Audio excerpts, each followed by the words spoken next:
Hi, എല്ലാവർക്കും Sumi's food and ബേക്സിലേക്ക് വീണ്ടും സ്വാഗതം. ഞാൻ ഇന്ന് വന്നിരിക്കുന്നത് നല്ല അടിപൊളി ഹെൽത്തി ആയൊരു മാംഗോ സ്മൂത്തി ഉണ്ടാക്കാൻ വേണ്ടിയിട്ടാണ്. മാമ്പഴത്തിൻ്റെ കാലമല്ലേ, അപ്പം പിന്നെ നമുക്ക് ഈ ചൂട് കാലത്ത് നല്ലൊരു സ്മൂത്തി കഴിക്കാം.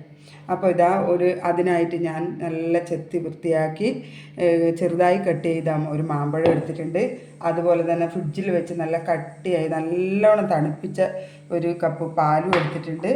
പിന്നെ ഞാൻ അതിൽ ചേർക്കുന്നത് യോഗേട്ടാണ്, മിൽക്കി മിസ്റ്റിൻ്റെ യോഗേട്ടാണ്. ഇനി യോഗേട്ട് ഇല്ലെങ്കിൽ പുളിയില്ലാത്ത തൈരും ചേർക്കാം. പുളിയില്ലാത്ത തൈര് ചേർക്കുമ്പോൾ കുറച്ച് പാല് കൂടുതൽ ഒഴിക്കുക. ഇനി നമുക്കിതാ ഈ ചെറുതായി കട്ട് ചെയ്ത മാങ്ങ മിക്സിയുടെ ജാറിലേക്ക് ഇട്ട് കൊടുക്കാം. അതിലേക്ക് ഒരു കപ്പ് പാലും കൂടി ഒഴിച്ചു കൊടുക്കാം.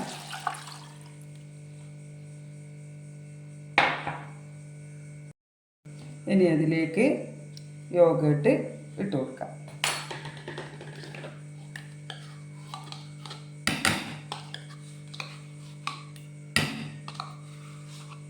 യോഗേട്ട് നല്ല വീട്ടിൽ തന്നെ കട്ടത്തൈര് ഉണ്ടാക്കുന്നുണ്ടെങ്കിൽ കട്ടത്തൈര് ഉണ്ടാക്കാം. ഇല്ലെങ്കിൽ ഞാൻ യോഗേട്ടാണ് ഉപയോഗിച്ചത്. നല്ല മിൽക്കി മിസ്റ്റിൻ്റെ യോഗേട്ടാണ്. ഇനി നമുക്ക് മധുരത്തിന് വേണ്ടിയിട്ട് പഞ്ചസാര കൂട്ടുന്നവർക്ക് പഞ്ചസാര ഒഴിക്കാം. പക്ഷേ ഞാൻ നല്ലൊരു ഹെൽത്തി ഫുഡല്ലേ, അപ്പോൾ നമുക്കത് തേൻ തന്നെ ഒഴിക്കാം. ഇനി നമുക്ക് അതിലേക്ക് തേൻ ചേർത്ത് കൊടുക്കാം.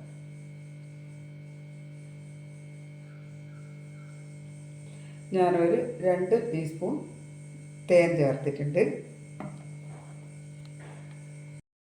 പഞ്ചസാര വേണ്ടുന്നവർക്ക് പഞ്ചസാര ചേർക്കാം. ഞാൻ 2 ടീസ്പൂൺ തേനാണ് ചേർത്തത്. മധുരം നോക്കിയിട്ട് പിന്നെ നമുക്ക് ചേർക്കാം. അപ്പോൾ ഇതൊന്ന് നന്നായി മിക്സിയിൽ അടിച്ചിട്ട് വരാം.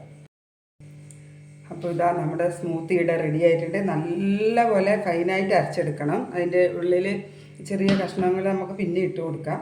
അപ്പോൾ ഞാനിത് 2 ഗ്ലാസ്സിലേക്ക് ഒഴിക്കാം.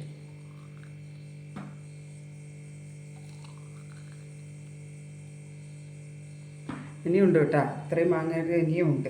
ഇത് പക്ഷേ ഇത് തണുപ്പിക്കണം എന്നൊന്നുമില്ല, നല്ല തണുപ്പോടെയല്ലേ ഇതിനകത്ത് എടുത്തത്, പാലും മാങ്ങയെല്ലാം.